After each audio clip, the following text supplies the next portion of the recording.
Hey everybody, this is Mark Hart, the author and creator of T3, the Team Timeline, the teen and young adult version of the popular Great Adventure Timeline by Jeff Cavins. You know, we've had a lot of people from all over the country, all over the world, who have been emailing in and calling in different questions, sharing successes and that kind of thing with T3 in various settings. One of the most popular questions that's asked is how can T3, how can the Team Timeline be utilized in different parish settings? Now, this answer I'm basing not only off of what I've done in parishes over the years as I've implemented it, but also what I've heard from people around the country, around the world. And it can actually be utilized in a lot of different settings. In a youth group setting, for instance, it can be used as an 8-week series. It can be used as a 4-week series. Some people combine sessions 1 and 2 into a full hour video.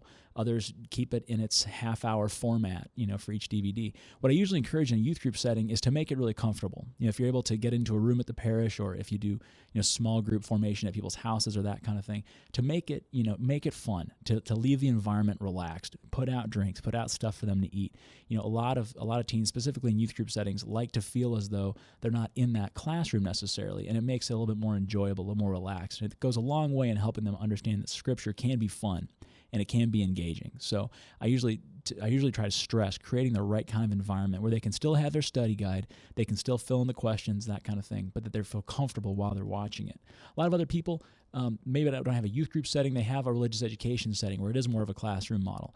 Again, if you feel comfortable with that and you're able to make it an intimate setting, a fun setting, I encourage doing that, having food and drinks, having more lively discussion before and afterwards. But as you follow through the leader guide, you'll see the opening prayer, you'll see the questions that you're supposed to, you can ask, you're supposed to ask. You'll see other questions where you're able to go deeper.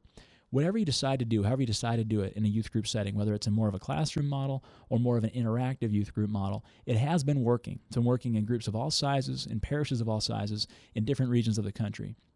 And I'm not saying that because, I'm some great presenter. I'm saying it because that's the beauty of God's story. That's the beauty of Scripture, is that stories unite us. Some people do it as a seasonal series. They offer it over 4 weeks during Advent, for instance, or during Lent, or even a few weeks leading into Lent, and they make it part of the journey. A lot of other places, I've actually heard some parishes as part of their generations of faith where they encourage parents of teenagers, of middle school and high school teenagers, to come with them, and they do it as one larger group, or maybe even have parents, according to different, diocesan policies. Sometimes parents can host, small faith communities at their house. Some parishes are using it in a confirmation setting during the portion of the confirmation preparation where they go over Scripture.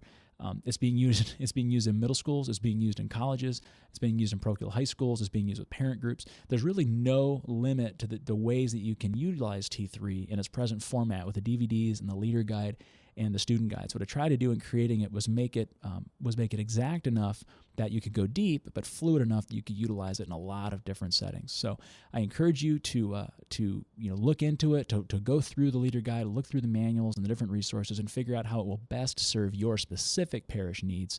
And if I can be of any assistance, please don't hesitate to contact me. God bless you.